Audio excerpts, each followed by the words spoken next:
नमस्कार दोस्तों, मैं हूं धर्मेश तीजा। मेरी खेती सच्ची खेती में आपका स्वागत है।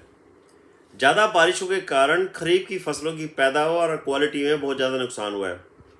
फसल बेचने काटने परेशानियों के बीच में एक खबर और आपके साथ शेयर करना चाहता हूं। फ़ायदा होगा। खबर तो अच्छी नहीं है।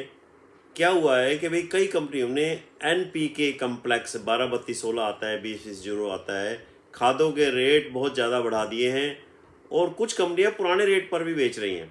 गवर्नमेंट पहले से ही सब्सिडी दे रही है और एक हाई लेवल मीटिंग में क्या डिसीजन हुआ है सब्सिडी के बारे में जानेंगे, ताकि समय रहते आप अपनी रबी की फसल के लिए, गेहूं के लिए, गन्ने के लिए, आलू के लिए, सरसों के लिए मेनली फास्फोटिक और पोटाशिक फर्टिलाइजर्स का इंतजाम समय रहते कर सकें, कम रेटों पर कर सकें। NPK 12-32-16 जो पहले 1185 रुपये प्रति 50 किलो के बैग के हिसाब से बिक रहा था, अब नेशनल फर्टिलाइजर्स लिमिटेड NFL ने और क्रिबको ने उसका रेट जो है ना 1700 रुपये प्रति बैग कर दिया। कुछ प्राइवेट कंपनियों ने तो 1750 रुपये प्रति बैग भी कर दिया। 500 रुपये प्रति बैग से ज़्यादा की बढ़ोतरी हो गई है। एक खास बात आपको बताऊं, देश की एक बहुत बड़ी संस्था है, सहकारी संस्था है इफ़को, उसने NPK 12-32-16 प्रति बैग का रेट वही रखा हुआ है, 1185 रुपये प्रति बैग रखा हुआ है, कोई बढ़ोतरी नहीं की है। आप कोशिश करें, आपको अपनी रिक्वायरमेंट के हिसाब से आप ले लें। DAP की भी शॉर्टेज चल रही है। कंपनियों का कहना है कि इंटरनेशनल मार्केट में कच्चे माल में रेट जो है ना काफ़ी बढ़ गए हैं, उसके कारण हमें रेट बढ़ाने पड़े हैं। ये जो फास्फोरिक एसिड जो होता है, इसकी कीमतों में $240 प्रति टन के हिसाब से बढ़ोतरी हो गई है। कहते हैं लागत हमारी जो है ना 10,000 रुपये प्रति टन बढ़ गई है। अगर सरकार ने सब्सिडी में और बढ़ोतरी ना की तो बाकी सारी कंपनियों को भी ये रेट बढ़ाने पड़ेंगे। एक और कंपनी है कोरोमंडल फर्टिलाइजर्स, उन्होंने भी NPK 10-26-26 प्रति बैग का रेट 1475 रुपये प्रति बैग कर दिया है, जबकि इफ़को ने इसकी कीमत जो है ना 1175 रुपये प्रति बैग ही रखी हुई है।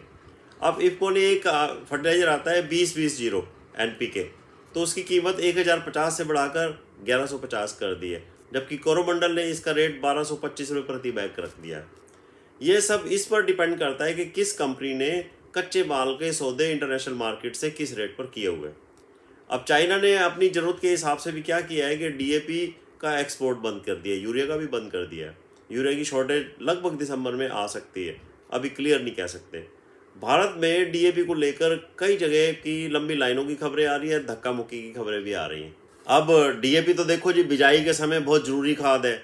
गेहूं में 50 से 55 किलो DAP प्रति एकड़ की सिफारिश भी है। इसको शुरू में ही 2-3 हफ्ते में जड़ों के विकास के लिए बहुत ज़रूरी होता है, तो ये बिजाई के समय ही ज़रूरत पड़ता है। तो कंपनियों का कहना है कि पिछले एक साल में फास्फोरिक एसिड, पोटाश और नाइट्रोजन सहित लगभग सभी न्यूट्रिएंट्स की रेटों में भारी बढ़ोतरी हो रही है। अब फास्फोरिक एसिड जो होता है वो $1400 प्रति टन पहुंच गया, रेट काफ़ी हाई हो गए।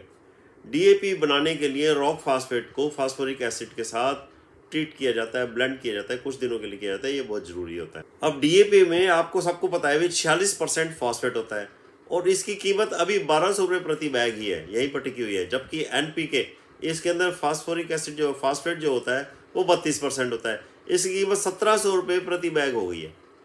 अब अप्रैल हुआ क्या था, असल में कहानी क्या है, अप्रैल 2021 में, इसी साल में कंपनियों ने DAP कीमत 1200 से लेकर 1800 रुपये 1900 रुपये तक की कीमत कर दी थी। तो सरकार ने फास्फेट के ऊपर सब्सिडी बढ़ाकर 14,000 रुपये प्रति टन कर दी थी।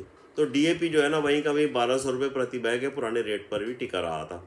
अब 20 मई 2021 को, इसी साल को जारी नोटिफिकेशन के हिसाब से फास्फेट पर जो सब्सिडी थी ना, जो 14 रुपये 88 पैसे प्रति किलो से बढ़ाकर 45 रुपये 32 पैसे प्रति किलो कर दी थी। तब अमोनिया और पोटाश के सब्सिडी में कोई बढ़ोतरी नहीं की गई थी। तो कंपनियों ने रेट जो है ना 31 अक्टूबर 2021 तक ये रेट तय किए गए थे। कच्चे माल के आयात में भारी गिरावट है। 31 अगस्त 2021 को खादों का स्टॉक भारत में जो ना फास्फेटिक और पोटाशिक, इनका स्टॉक, नाइट्रोजन भी, इनका खादों की अवेलेबिलिटी जो की स्थिति थी ना, जो बहुत बेहतर नहीं थी, 3 साल में सबसे कम ही थी ये। लेकिन एक न्यूज़ और भी है, वो आपके साथ शेयर करता हूँ। एक हाई लेवल मीटिंग हुई है, न्यूट्रिएंट बेस्ड सब्सिडी की दरों को मंजूरी दी गई है। कल की ही खबर है, मंगलवार को ही ये न्यूज़ आई है। यह रेट अक्टूबर 2021 से लेकर मार्च 2022 तक के लिए लागू होंगे। सब्सिडी के ऊपर न्यूज़ है, आप देखें। न्यूट्रिएंट बेस्ड सब्सिडी के हिसाब से नाइट्रोजन के ऊपर जो सब्सिडी है ₹18.78 79 प्रति किलो के हिसाब से है। पहले भी यही थी, वही की वही मेंटेन रहेगी। अब फास्फोरस के ऊपर जो सब्सिडी की जो रेट है जो 45.32 इतने रुपए प्रति किलो है और वही रहेगी, इसमें कोई बढ़ोतरी नहीं की गई है।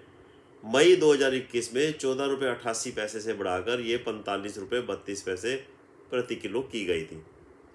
अब पोटाश के ऊपर जो सब्सिडी है वह ₹10.11 प्रति किलो ही रहेगी, पहले भी यही थी, अब भी यही रहेगी। सल्फर के ऊपर ₹2.37 प्रति किलो के हिसाब से सब्सिडी गवर्नमेंट देती है, कंपनियों को देती है, तो कंपनियां उसी हिसाब से अपना रेट तय करते हैं।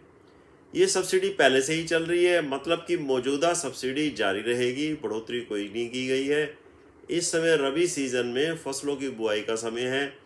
इस समय जो बेसिक फर्टिलाइज़र्स हैं जो बिजाई के समय प्रयोग होते हैं उनमें कमी आने की आशंका है, किल्लत आने की आशंका है, परेशानी थोड़ी सी और बढ़ने की आशंका। मुश्किलें बढ़ेंगी, पैसा थोड़ा ज़्यादा खर्च करना पड़ेगा। खैर, मुश्किलों से तो हम फार्मर्स को, ज़िम्मेदारों को लड़ने की आदत है। आपकी कामयाबी की कामना करते हुए ये रिक्वेस्ट है कि मेरी इस वीडियो को लाइक कर दो, शेयर कर दो, सब्सक्राइब कर दो, पसंद आई हो तो। Thank you ji.